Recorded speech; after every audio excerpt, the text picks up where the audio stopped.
Hello बच्चों। तो आज हमारा काम शुरू हो गया 11वीं क्लास की यूनिट एंड मेजरमेंट का। आइए शुरू करते हैं। ज़रा इसके बारे में पहले चर्चा कर लेते हैं। सबसे पहले इंट्रोडक्शन दे देता हूँ मैं। फिज़िक्स।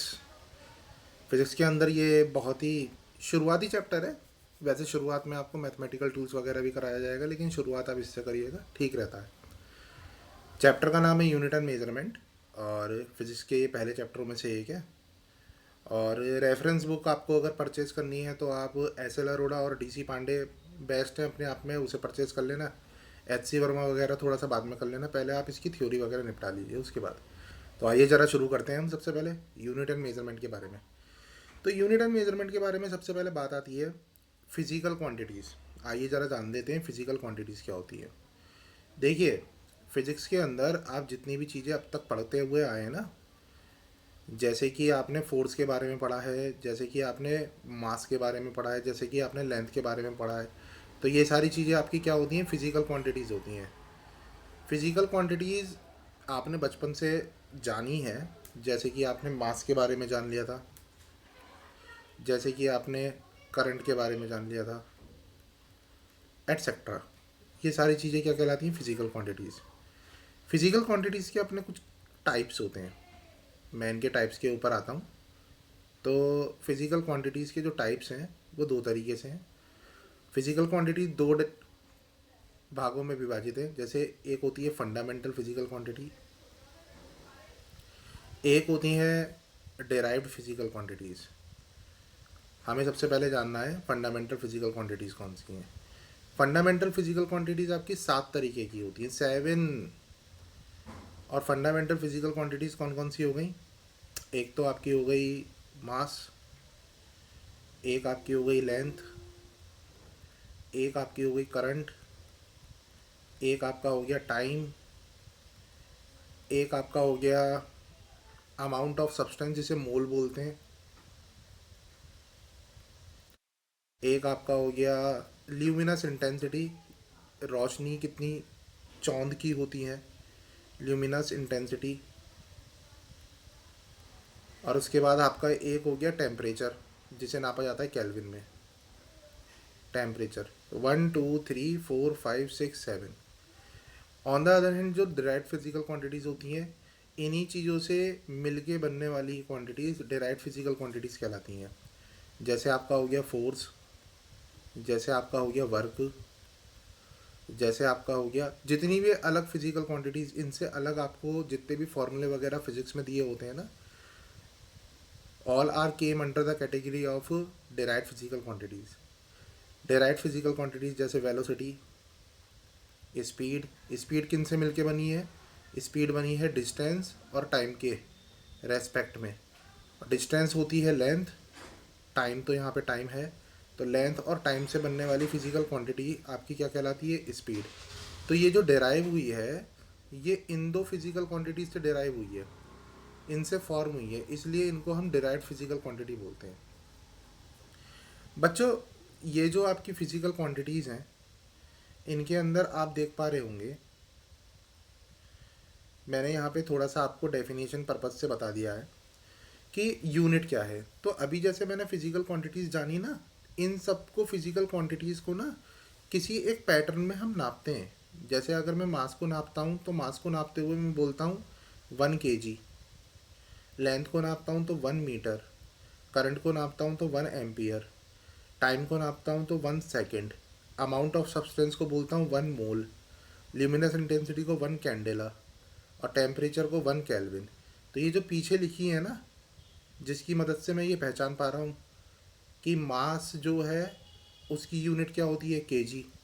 या अगर 1 kg आपको दे रखा हो तो आप पहचान सकते हैं ये किस फिजिकल क्वांटिटी को रिप्रेजेंट कर रहा है? ये मास को रिप्रेजेंट कर रहा है। मैं पूछूं 1 एम्पियर किस फिजिकल क्वांटिटी को रिप्रेजेंट कर रहा है, तो आप बोलेंगे ये करंट को रिप्रेजेंट कर रहा है। तो हम यहाँ पे समझ गए कि फिजिकल क्वांटिटीज़ को रिप्रेजेंट करने के लिए कुछ यूनिट्स की ज़रूरत होती है। तो ये जो यूनिट्स हैं, फंडामेंटल फिजिकल क्वांटिटीज़ की यूनिट्स कहलाती हैं फंडामेंटल फिजिकल यूनिट्स। और डेराइव्ड फिजिकल क्वांटिटीज़ की यूनिट्स जैसे न्यूटन और जूल, ये कहलाती हैं डेराइव्ड फिजिकल यूनिट्स। तो अब आप ध्यान से समझ लीजिए, to measure a physical quantity we need some standard unit for that quantity. अगर हमें किसी भी फिजिकल क्वांटिटी को मेज़र करना है तो हमें उसकी कुछ स्टैंडर्ड यूनिट्स बनानी पड़ेंगी। और ये जो मेज़रमेंट है क्वांटिटीज़ का, ये दो पार्ट्स में होता है। पहला पार्ट तो आपको बताता है ये कितनी बार आ रही है, यानी कि इनके नंबर्स। और दूसरा पार्ट बताता है नेम ऑफ यूनिट। जैसे कि मैं आपको ये 1 kg दे देता हूँ, तो 1 kg की जगह 4 kg भी हो सकता है, 4 kg की जगह 6 kg भी हो सकता है। तो ये जो नंबर है ये बताते हैं कि ये यूनिट्स कितनी बार मौजूद हैं किसी भी फिजिकल क्वांटिटी के अंदर। तो यहाँ पे मैं ये समझ पा रहा हूँ कि नंबर्स जो है वो कंपैरिजन के लिए बहुत हेल्पफुल है कि कोई अमाउंट ऑफ सब्सटेंस किसी अमाउंट ऑफ सब्सटेंस से कितने टाइम्स ग्रेटर है, और इनका मदद से हम न्यूमेरिकल्स में हेल्पफुल हो जाते हैं ताकि हम उनको और फाइंड कर सकें और उनके कंपैरिजन भी कर सकें। खैर, अभी फ़िलहाल के लिए आपको बस ये जानना था कि फ़िज़िकल क्वांटिटी क्या थी, फ़िज़िकल क्वांटिटी के बाद फ़िज़िकल यूनिट्स क्या थी, और आपने इसके बारे में अभी शुरुआत में पहचान करी। इसके बाद जैसे कि आपको सामने कंटेंट में दे रखा है, मैंने आपको यहाँ पे बता रखा है कि फंडामेंटल और डेराइव्ड यूनिट्स क्या होती हैं।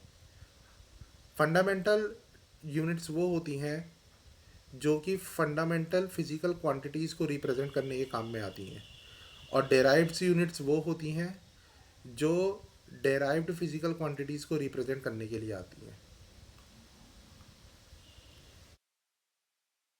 इसी तरीके से इसी तरीके से हमारे पास यहाँ पे एसआई यूनिट्स दे रखी हैं। एसआई यूनिट्स एक संस्था के द्वारा निर्धारित करी गई हैं। ये संस्था दरअसल इंटरनेशनल इंटरनेशनल संस्था होती है of weight and measurement. International community of weight and measurement आपको ये बताता है कि आप कभी भी लेंथ को नापें तो मीटर में नापें, आप कभी भी वजन को नापें तो किलोग्राम में नापें।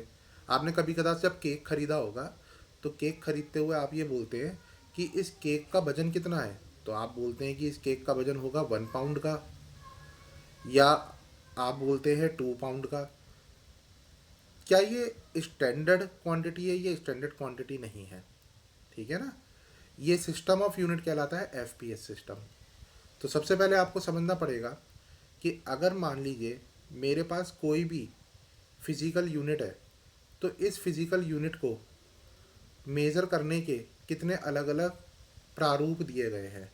एक तो होता है एमकेएस सिस्टम, एक होता है सीजीएस सिस्टम, एक होता है एफपीएस सिस्टम, और एक होता है एसआई सिस्टम। एमकेएस सिस्टम में जो लेंथ ली जाती है मीटर में, वजन किलोग्राम में, और टाइम लिया जाता है सेकंड में। और सीजीएस सिस्टम में लेंथ ली जाती है सेंटीमीटर में, वजन लिया जाता है ग्राम में, और टाइम लिया जाता है सेकंड में। एफपीएस सिस्टम में लेंथ ली जाती है फीट में, वजन पाउंड में, और टाइम लिया जाता है सेकंड में। और एसआई सिस्टम के अंदर similar to the MKS system. तो ये आपकी फिजिकल यूनिट्स के क्या होते हैं, सिस्टम ऑफ यूनिट्स। तो टोटल हमारे पास सिस्टम ऑफ यूनिट्स कितने हैं, 4 सिस्टम ऑफ यूनिट्स हैं। इनके बारे में देखिए कई टीचर्स लिखवाते हैं, लेकिन लिखने का कोई फ़ायदा नहीं है, ये वैसे ही पता होना चाहिए। कोई डेफिनेशन वगैरह तो 11th क्लास में आप पूछ ही नहीं जानी है। 11th class is more focused on the intellectuality of the students rather than रट्टाफिकेशन of the facts and figure. तो आप लोगों को क्या करना है, जो नोट्स याद करने वाली कंटेंट है वो मैं बिल्कुल अलग से बताऊंगा कि आपको क्या चीज़ पर्टिकुलरली याद ही करनी है, और जिन चीज़ों पे आपको ध्यान नहीं देना है। देखो, ब्रेन का अपना एक एल्गोरिथम है कि चीज़ों को वो जब समझ रहा होता है ना तो जस्ट समझ रहा होता है, और याद करने का जो सिस्टम है वो एक अलग पार्ट में जाता है। तो आप लोगों को क्या चाहिए कि पहले आप चीज़ों को ना समझिए, समझने के बाद आप रट्टाफिकेशन पे आइए, और उसके बाद उसके क्वेश्चन आंसरों को हल करिए। अब आपकी चीज़ें जो हैं वो थोड़ी सी क्या हो जाएंगी, सिग्निफिकेंट मैनर में कन्वीनियंस के साथ बढ़िया तरीके से मजबूत हो जाएंगी। चीज़ों को मैं थोड़ा सा तेज चलाऊँगा, ठीक है नहीं है, तो आप ज़रा थोड़ा सा ध्यान दिए। लेक्चरों को मैं इस तरीके से लेके चलूँगा, आप पहले ध्यान रखिएगा इस बात को कि जितना भी मैं आपको शुरुआत में कराऊंगा वो सारा का सारा मैं थ्योरी का पर्सपेक्टिव कराऊंगा। उसके बाद की जितने भी काम होंगे वो सारे न्यूमेरिकल पर्पस और जो कंसेप्चुअल आइडियोलॉजी है वो आपकी विकसित करने के ऊपर रहेंगे। तो आप ज़रा इसको ध्यान से समझिएगा। इसके अंदर मैंने कुछ आपको डेफिनेशंस वगैरह भी लिख रखी हैं। सॉरी फॉर द ट्रबल, आज मैं दिन के टाइम पे वीडियो बना रहा हूँ, जस्ट बिकॉज ऑफ दैट थोड़ा शोर शराबा आ सकता है, तो मेंटेन दैट, ठीक है ना। तो अभी थोड़ा सा ध्यान देखने की कोशिश करिए। तो अभी अगर मैं इसके अंदर आपको कहता हूँ कि कुछ डेफिनेशंस एसआई यूनिट्स की क्या है, जैसे metre, second, kilogram, ampere, kelvin, mole, candela, radian और स्टेरेडियन। तो ये सारा थ्योरी का पर्पस जो है ना रेक्टाफिकेशन का, ये आपसे पूछा नहीं जाता। बहुत ही कहीं अगर पूछा गया तो पूछा गया। इसके लिए मैं एक अलग से वीडियो बना के रखूँगा जो मैं शॉर्ट्स में भी डाल दूंगा कि 1 मीटर का मतलब क्या होता है, 1 सेकंड का मतलब क्या होता है, तो आपके लिए थोड़ा हेल्पफुल हो जाएगा। अभी आपको फ़िलहाल इसे इग्नोर करना है और आगे बढ़ना है। तो अभी एक बार अपने दिमाग में दोबारा से डाल लीजिए, अभी आपने सीखा क्या था।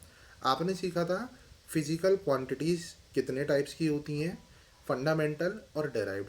फंडामेंटल टोटल कितनी होती हैं, 7 होती हैं, और इनकी मदद से ही बनने वाली सारी फिज़िकल क्वांटिटीज़ कहलाती हैं derived physical quantities. Physical quantities को जब हम लिखते हैं तो हम एक नंबर को और उसकी यूनिट को रिप्रेजेंट करते हैं। जैसे 1 kg जब हमने बोला तो एक जो है नंबर को रिप्रेजेंट कर रहा है और केजी जो है यूनिट को रिप्रेजेंट कर रहा है। अब 1 kg जो है वो मास की फिजिकल यूनिट है, इसलिए मास अगर आपका फंडामेंटल फंडामेंटल फिजिकल क्वांटिटी है तो मास की ये जो यूनिट होगी 1 kg, ये दरअसल होगी फंडामेंटल फिजिकल यूनिट होगी। चलिए इतनी बात समझ गए होंगे। इसके बाद हम आगे बढ़ते हैं। थोड़ा सा डिस्टर्बेंस बच्चों। अब हम अगले टॉपिक पर बढ़ते हैं जिसका नाम है बेटा डायमेंशंस। डायमेंशंस, अब किसी भी चीज़ को लिखने के लिए हमें पता करना पड़ता है उसके डायमेंशंस किसके बिहाफ में थे। जैसे मान लीजिए मैं आपको स्पीड का फॉर्मूला बताऊं तो आप बोलेंगे स्पीड का फॉर्मूला होता है डिस्टेंस अपॉन टाइम। तो मेरे प्यारे बच्चों, ये जो डिस्टेंस है ये दरअसल लेंथ को रिप्रेजेंट करता है और टाइम तो टाइम को ही रिप्रेजेंट करता है। यानी कि ये स्पीड जो है ये एक डेराइव्ड फिजिकल क्वांटिटी थी जो कि बनी है कुछ फंडामेंटल आधारभूत फिजिकल क्वांटिटी से, जैसे कि लेंथ और जैसे कि टाइम। अब अगर मैं इस टाइम को ऊपर ले जाऊं तो मैं ये कह सकता हूँ Lt-1। स्पीड के अंदर 2 डायमेंशंस छुपी हुई हैं, एक तो लेंथ की डायमेंशन छुपी हुई है और एक टाइम की डायमेंशन छुपी हुई है, जो कि किस तरीके से है। लेंथ की पावर अगर 1 है तो टाइम की पावर कितनी हो जाएगी, -1।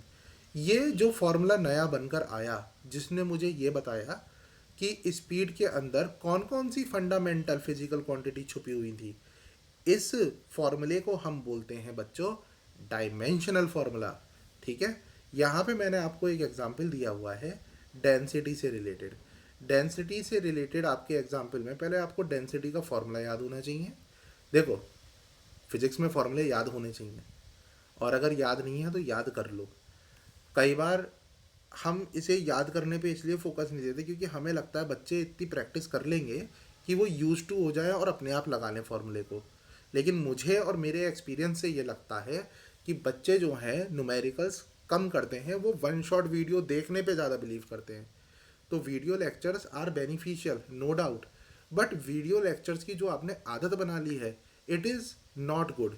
रीडिंग हैबिट को भी अपने डेवलप करो। ये जितना भी कंटेंट आपको बताया गया है इसके बाद अपनी जो साइड बुक्स होती हैं just like S L Arora और जस्ट लाइक DC पांडे, इनको उठा के थॉरोली एक बार रीड कर लेना। थोड़ी सी लैंग्वेज में डिफ़र होगा लेकिन कोर कंसेप्ट दोनों का एक ही है। रीडिंग हैबिट को डेवलप करना साइंस स्ट्रीम वालों के लिए बहुत नेसेसरी है ताकि वो चीज़ों को एनालिटिकल अप्रोच से अपने दिमाग में भर सकें। आप कोई छोटा मोटा एग्ज़ाम नहीं देने जा रहे, आप IIT JEE और CBSE 12th और CBSE 11th का एग्ज़ाम देने जा रहे, जो कि अपने आप में बहुत वास्ट होता है। तो इसलिए इस बात को थोड़ा सा फोकसली अपने दिमाग में रखना। ठीक है, समय बर्बाद ना करते हुए मैं आगे बढ़ता हूँ। तो डेंसिटी के इस फॉर्मूले के अंदर आप देख पा रहे होंगे मैंने मास दिखाया है और वॉल्यूम दिखाया है। इसमें आप मास को देख पा रहे हैं एम सिंबल से और वॉल्यूम को आपको दिखाऊंगा मैं वी सिंबल से। वॉल्यूम का फॉर्मूला तो आपको पता ही होगा। वॉल्यूम का फॉर्मूला कितना होता है, या तो साइड का क्यूब बोलो वरना length into breadth into height बोलो। लेकिन इसके अंदर 3 डायमेंशंस आती हैं लेंथ की, इसलिए मैं एल की पावर 3 लिखना पसंद करूँगा। और जैसे ही मैं एल की पावर 3 को ऊपर ले जाऊँगा तो एल की पावर ये क्या हो जाएगी, -3। तो ये आपको क्या बन के दे रहा है फॉर्मूला, एम एल की पावर -3। ठीक है, चलिए आगे बढ़ते हैं। यहाँ पे मैंने आपको बहुत सारे क्या दे रखे हैं, फिजिकल क्वांटिटीज़ के फॉर्मूले। आप थॉरोली वीडियो को पॉज करके एक बार इन फॉर्मूलों को करीब 1 से लेकर 10 तक पढ़िए और अपने दिमाग में एनालाइज करिए कि क्या क्या कंडीशन दे रखी है। मैं आपको वीडियो पॉज करने के बाद बताता हूँ ये क्या क्या चीज़ें थी। होप सो आपने इसके बारे में पढ़ लिया होगा।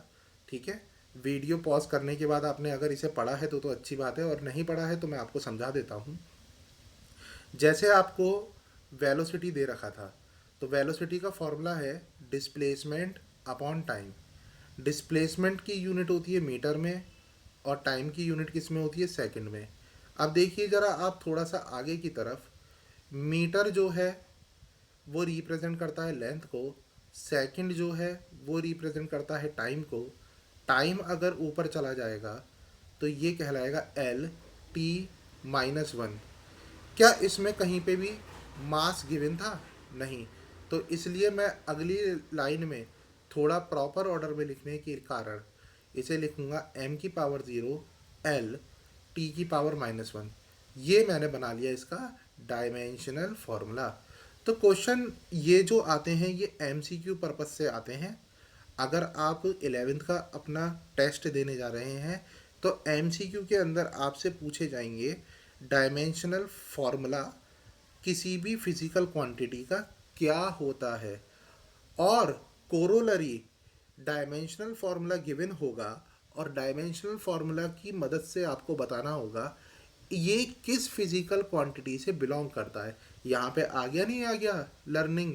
तो आप अगर हो सके तो 10 10 और 10 के सेट इसके करते रहे, क्योंकि इसमें कई चीज़ें ऐसी हैं जो आपने शायद पढ़ी ना हो। जैसे कि आपने इसके अंदर स्ट्रेस के बारे में अब तक नहीं पढ़ा होगा, तो स्ट्रेस कहीं ना कहीं आगे के चैप्टर में आपको मिलने वाला है। मैकेनिकल प्रॉपर्टीज़ ऑफ सॉलिड नाम का चैप्टर रहेगा आपका, उसके अंदर आप इस स्ट्रेस के बारे में जानेंगे। अभी तो आप इसके बारे में जानते नहीं, लेकिन पहले चैप्टर में टीचर्स के पास ना एक एडवांटेज मिल जाता है थोड़ा सा बच्चे को फेल करने का।